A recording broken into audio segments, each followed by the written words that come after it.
Thank you for joining us for the Victory Podcast today. Today's podcast is from November 20th, 2016. We continue our study in the Gospel of John with Pastor Dax.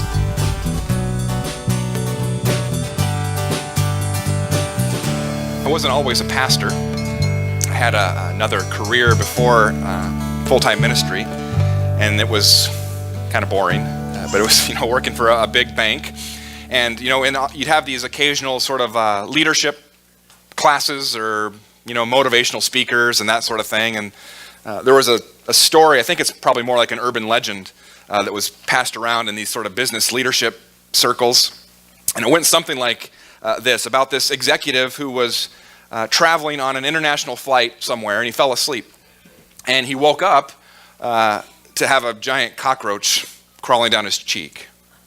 Pretty gross, right? And so naturally, he was so disgusted and so infuriated at the airline that he actually sat down and wrote a handwritten letter to the CEO of the airline and sent it off. Just a blistering letter.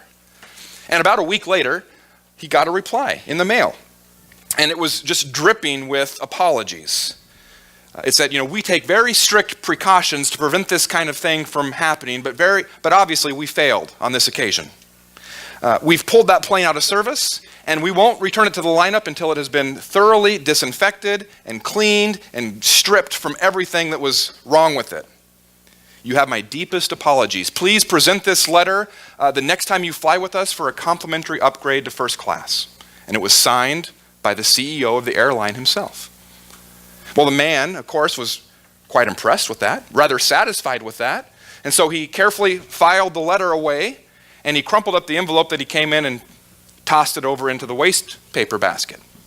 But as it landed, he noticed something in the envelope. So he went to investigate, and he saw a Post-it note that must have inadvertently become attached to the letter that was sent. And on it, in the CEO's own handwriting, was this brief instruction to his secretary. Sally, send this jerk the standard cockroach letter. Now, the point is this. Just like that airline CEO, we can very easily become content and complacent about things that should never be acceptable. It's a slow creep. You don't notice it.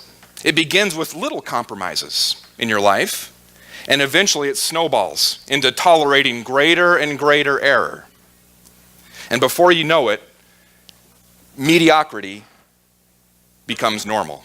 It becomes the way that we do things around here, just mediocre. Mediocrity can actually become an addiction.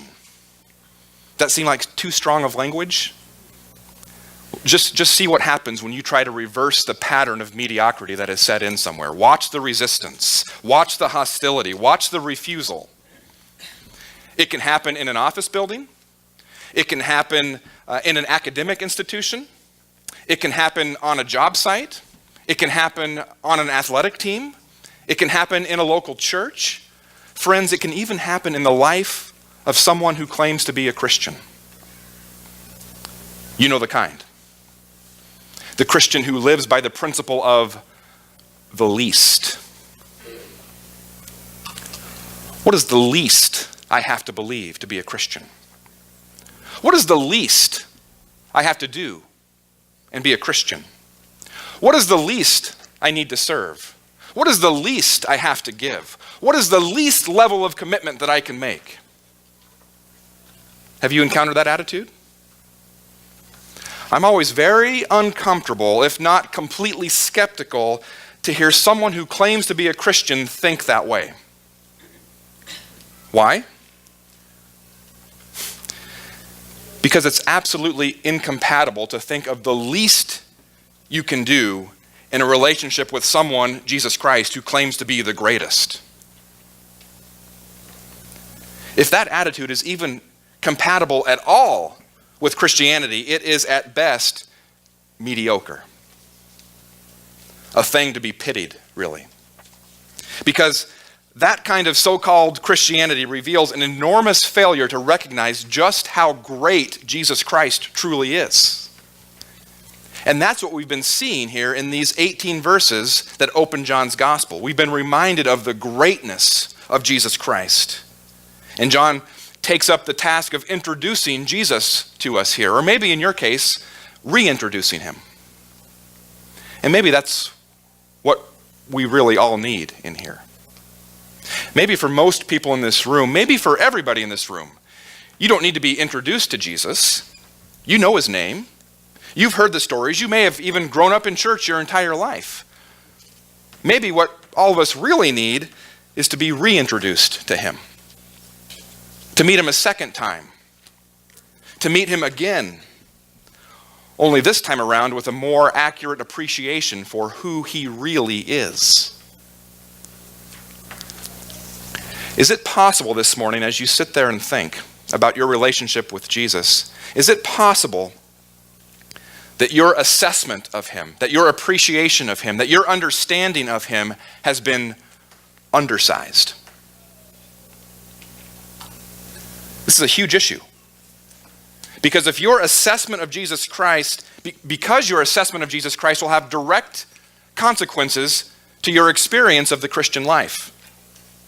If your assessment of Jesus Christ is undersized, you can be certain that your experience of the Christian life has been underdeveloped, dulled, stunted. And John, you see, here in chapter 1, he wants to alter that.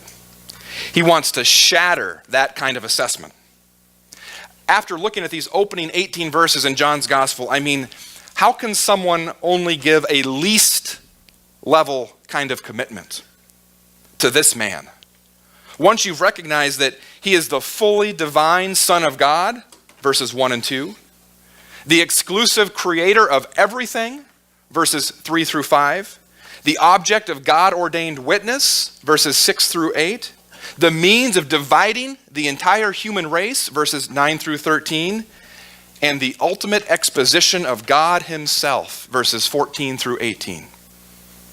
Is it possible, in light of all of that, I mean really, is it possible to commit to only the least you can do when it comes to this man?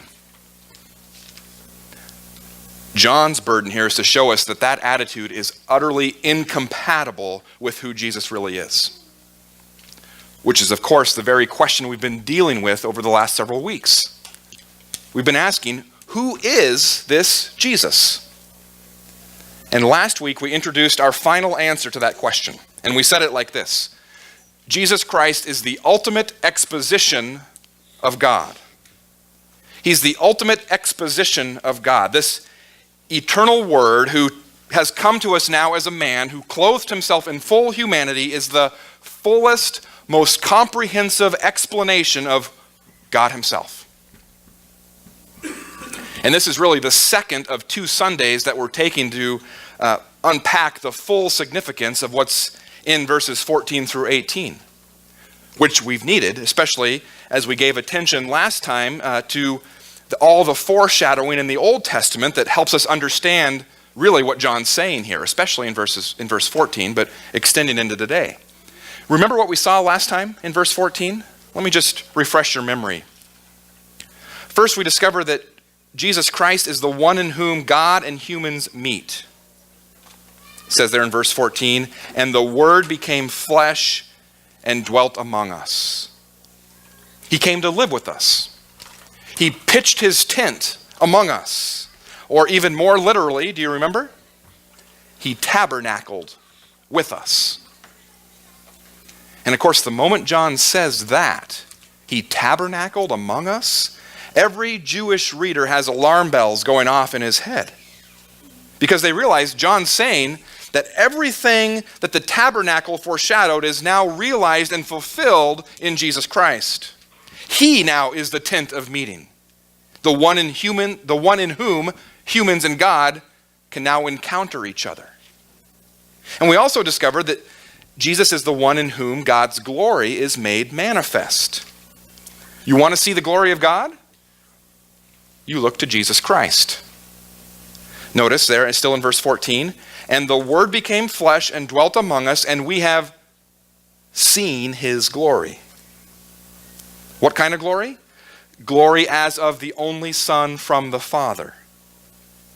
Now, it was the tabernacle, and then later the temple, that housed the visible manifestation of the glory of God, of God's presence there. Now, however, according to John here, the one in whom God's glory is housed is Jesus Christ. He now is the blazing center of the glory of God, God's own temple for these last days. And we discovered one more thing last time. We discovered that Jesus is the one in whom God's goodness is materialized. He's the one in whom God's goodness is materialized. Remember last time we saw in Exodus 33, Moses asks God, "Show me your glory." And God says, "Well, I'll show you my goodness." And remember, though, even then, Moses is not really allowed to see it. He's only allowed to sort of glimpse something of it and mainly hear about it. What did Moses hear that day? The very same things that in Jesus Christ we now see. We have seen his glory, verse 14. Glory as of the only Son from the Father, watch now, full of grace and truth. What did God reveal to Moses? He said, "I am the Lord who abounds in steadfast love and faithfulness, in hesed and emet," steadfast love and faithfulness. The God who is loving and the God who is faithful. And the exact equals of those two qualities, steadfast love and faithfulness, are captured in the two words that John uses right there in John 1:14, grace and truth. In Jesus Christ, we see all that there is to see about God's love and faithfulness. And we see those things most clearly at the cross of Jesus Christ. Now, all of that we covered last time, and we need to keep that in the back of our minds as we build on that today, because this is now continuing to gather momentum to prove John's final point here, which is that Jesus is the ultimate exposition, the ultimate explanation, the ultimate demonstration of who God is. He's the ultimate exposition of God. John's not finished with his case here, and so he presses even further now. I want you to notice verse 15. Verse 15 says, John, now he's speaking about John the Baptist again here, okay? John bore witness about him. Does that sound familiar? Seems like we've read that, something like that here recently. And we have. It's really a restatement of what he said about John the Baptist earlier. If you let your eye go back up the page to verse 7. In chapter 1, verse 7, speaking of John the Baptist, John writes, "He came as a witness to bear witness about the light, that all might believe through him. He was not the light, but came to bear witness about the light." And that's what the Apostle John is saying here, back in verse 15. That John the Baptist bore witness about him. So, why bring it up again? I mean, did he forget that he already said that a few verses earlier? Is this some bad editing taking place here? Is this an oversight that John made? No, look carefully. There's a difference in these verses. Those initial comments in verse 7 are very general. Basically, it's saying John the Baptist came to bear witness about the light. Okay? But here in verse 15, his attention is focused on a much more specific testimony of John the Baptist. Look at it. Verse 15, John bore witness about him and cried out, now here's the specific part, "This was he of whom I said, he who comes after me ranks before me, because he was before me." So what's this all about? Well, we know from Luke chapter 1 that John the Baptist was about 6 months older than Jesus. And we also know that John the Baptist began his public ministry before Jesus began his. Who cares? So what? What's the big deal? What does that have to do with anything, right? Well, in first century Middle Eastern culture, rank and honor were often directly tied to one's age. One's priority was given based on age. So the greater the age in a family, the greater the honor. The greater the age, the greater the respect. The greater the age, the greater the preeminence that was given. In other words, chronological priority, who comes first, determines preeminence, glory, respect, honor, all of those things. That's a value that still holds true in many cultures around the world today. So if you happen to be the firstborn in a family, this is a pretty good deal for you. By all rights and appearances now here, just looking at this with human eyes, John the Baptist should have preeminence over Jesus, because any way you slice it, he came first. Born first, began his ministry first. But it's the very opposite thing that John the Baptist repeatedly and relentlessly insists on here. He says that preeminence belongs not to him, that preeminence is owed only to Jesus. He goes on to say, I'm not even worthy to stoop down and untie his sandals. He's the groom, I'm just the best man. It's my job to get out of the way. How can John say that? Think about the situation he was in. Political correctness and cultural norms would dictate that he was first. But John knows that to claim that for himself, to claim that preeminence for himself, would be to ignore the facts, because Jesus' existence did not begin at Bethlehem. You want to talk about chronological priority? Fine. Jesus is absolute. Verse 1, in the beginning. In the beginning. When beginnings began, the Word already was. There was never a time when he was not.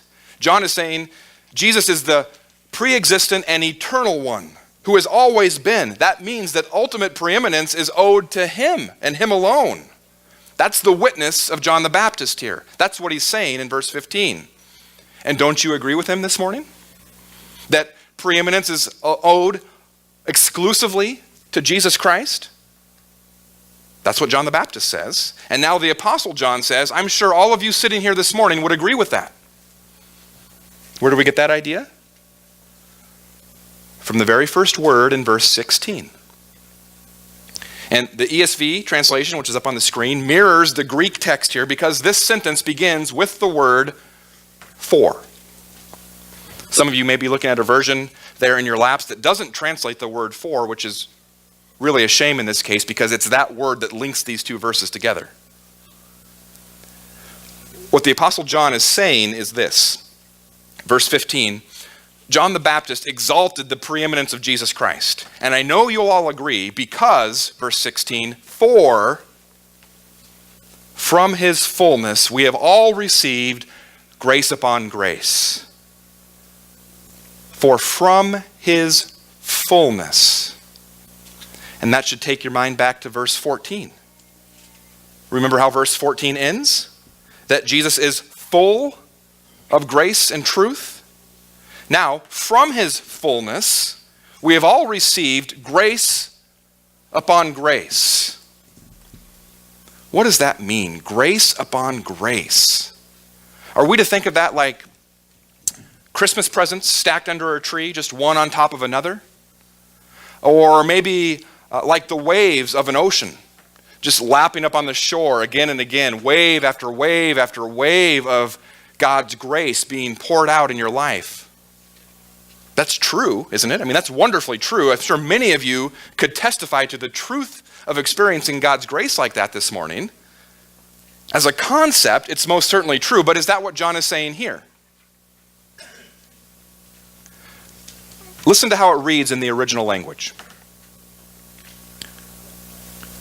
For from his fullness we have all received grace in the place of grace. We've all received grace in the place of grace. The idea is we have received fresh grace in exchange for previous grace.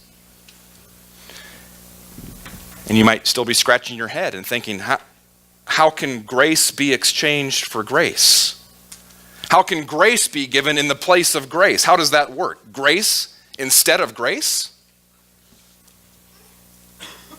Well, please notice that the very next verse also begins with the word for.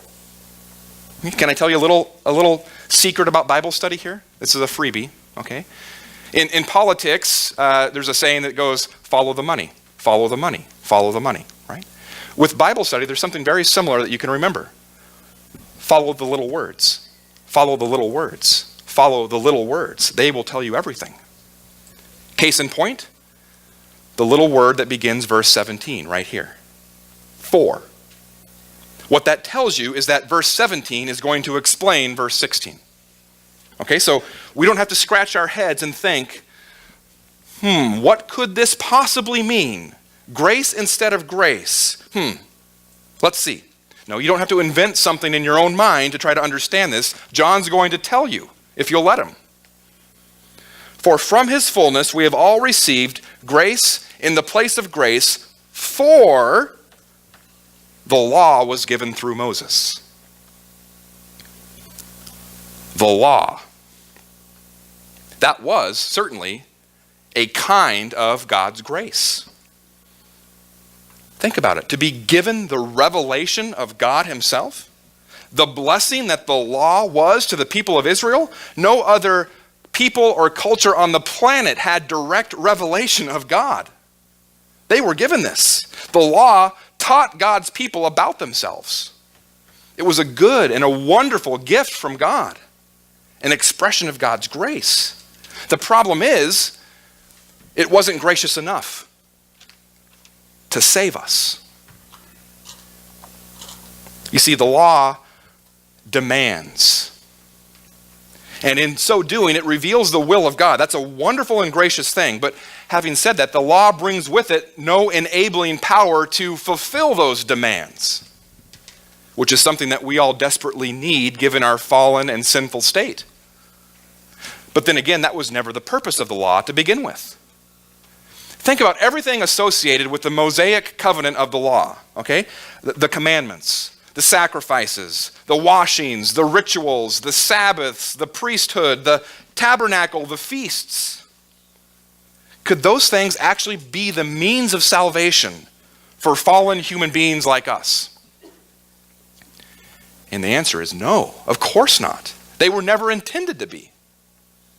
The law, you need to get this now, the law and everything associated with the law was a grace designed to prophesy of a coming grace, to point us to a greater grace, a grace that not only would demand of us, but then also provide the necessary empowerment for us to fulfill that law.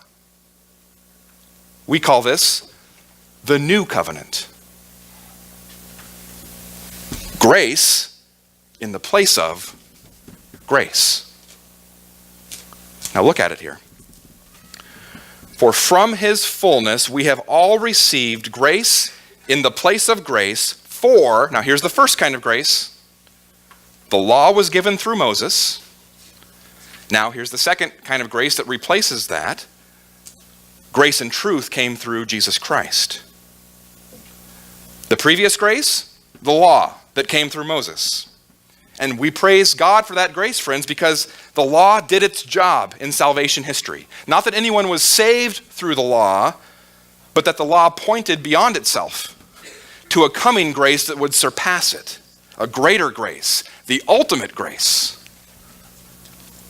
And what event inaugurated that new covenant, that greater grace? We looked at it last Sunday very briefly. The ultimate expression of grace and truth. The cross of Jesus Christ. The new covenant was initiated by the blood of Jesus Christ. That's what we proclaim every time we share in the cup together during the Lord's Supper.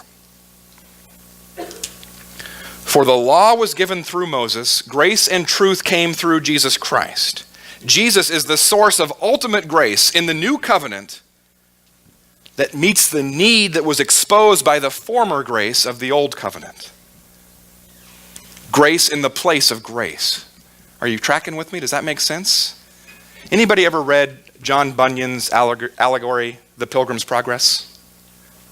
A few of you, yeah. You can probably get into heaven without reading that, but I wouldn't risk it. That should be required reading for all Christians. John Bunyan's The Pilgrim's Progress. You can try to find a more modern version. Some of the language is archaic, but there's more modern versions that are a little easier to read. But anyway, in that story, there's a scene. The main character is called Christian, and he's on this journey to the celestial city. And at one point, he stops at a place called the Interpreter's House. Does this sound familiar? And the interpreter invites Christian into a large parlor that's covered with dust. I mean, there is dust everywhere, on the floor, on the furniture, on the shelves, on the books, just everywhere. In fact, there's so much dust that every time Christian takes a step, a little puffy cloud of dust comes up behind him.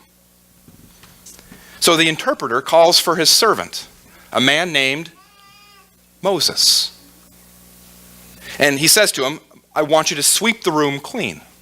And so Moses brings in his broom and he begins to sweep really vigorously. And you can imagine what happens, right? Within a few seconds, dust is everywhere. Christian can barely see. He can barely breathe. He's choking and coughing uncontrollably. He calls out for help. And so interpreter calls for a young maiden, a woman named Gospel. Gospel, come here, interpreter says. Please bring in some water and sprinkle the room. And that's what she does. She sprinkles the floor. She sprinkles the broom. She sprinkles the rags that were being used. And soon all the dust begins to settle on that wet floor. And before any time at all, then, the room is swept perfectly clean. You see the point? The broom of the law was an expression of grace designed to expose our uncleanness. But that problem could only be resolved by a greater expression of grace. The grace that is brought to us by the gospel of Jesus Christ. The grace of the gospel. Jesus Christ now is the one in whom God and humans meet, the greater tabernacle. He's the one in whom God's glory is made manifest. He's the one in whom God's goodness is materialized. And what we've just seen here now is the fourth of these wonderful truths about him from this passage. Jesus is the one in whom God's grace is maximized. This is God's maximum, ultimate grace, bursting forth in the person of Jesus Christ. For from his fullness we have all received grace in the place of grace.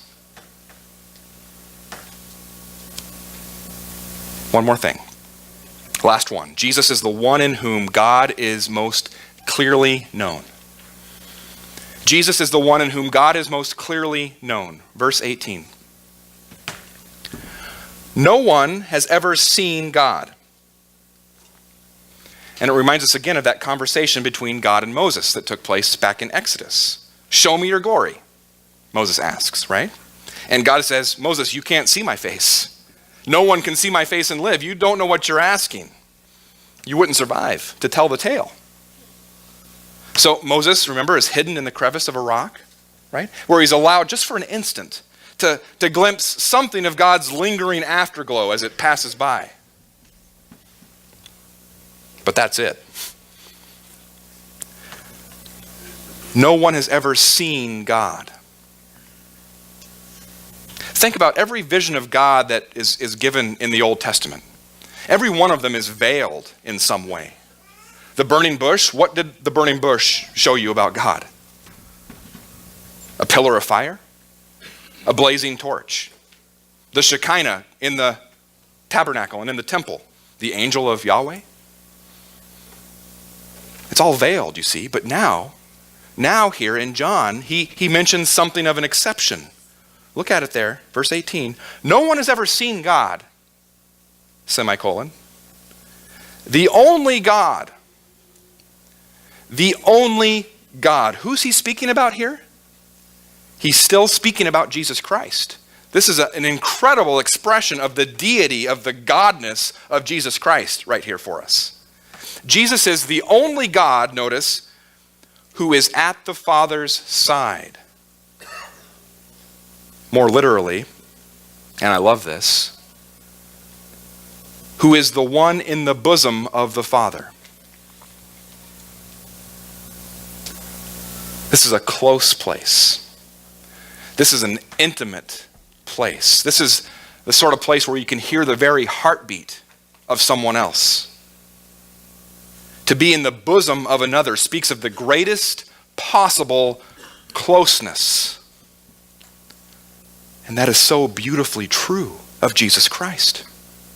Notice that he himself is God, the only God, and yet, at the same time, he's a person distinct from God who shares the greatest possible intimacy with God.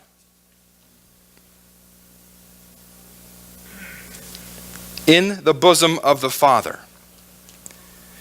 You tell me then, who could possibly be a better interpreter of God to us than Jesus Christ? The one who is himself God and the one who is in the closest intimate proximity to God. And do you see what John has just done here in verse 18? He's framed the entire prologue with this thought because he ends now in verse 18 just as he began back in verse 1. Verse 1, the Word who was with God and the Word who was God. That's what he says again here right now in verse 18. The one and only God in the greatest possible intimacy with God. You think about that. No other religious figure can claim these credentials. No other spiritual guide or guru or self-proclaimed prophet bears these qualifications. Only Jesus Christ can make this claim. He has made him known. Literally, he has exegeted him. Exegeted. What's that? It's what I do every week, for a big portion of my week. To exegete the scripture is to study it and interpret it and explain its meaning. That's what the word means. Jesus exegetes God for us, is what this verse is saying. He makes him known to us. He explains him to us. Jesus is the ultimate exposition of God.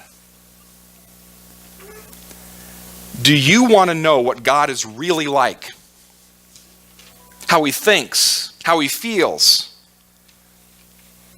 Study Jesus. Do you want to know what the character of God is really like? His holiness and his righteousness and his justice and his wrath? Study Jesus. Do you want to know what the love of God is really like? His forgiveness and his mercy and his compassion? Study Jesus. He is, after all, in the bosom of the Father.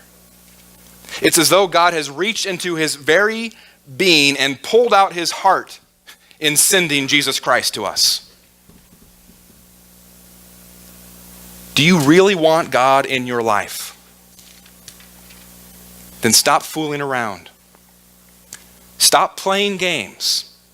If you really want God right now, then stop looking away from Jesus. Stop looking behind him and around him and above him and below him and in front of him. No, fix your gaze upon Jesus Christ. Look at him. Listen to him.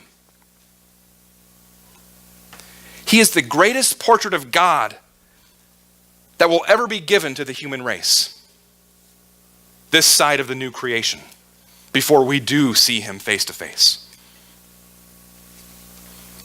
One of his disciples, a man named Philip, once said to Jesus, "Lord, show us the Father, and it is enough for us." It's just like Moses' request, you see? And how did Jesus respond? "Whoever has seen me has seen the Father." Who is this Jesus? He is the ultimate exposition of God. The comprehensive explanation of who God is. He is worthy of more than your least. He is worthy of your life.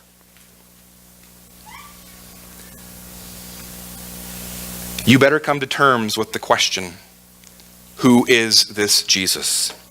Because nothing less than your eternal destiny depends on the way you answer that question. We would like to thank you for joining us for the Victory Podcast today. This podcast is a ministry of Victory Baptist Church in Hermiston, Oregon. You can find us at 193 East Main Street in Hermiston, Oregon, 97838, or on the web at yourvictory.org.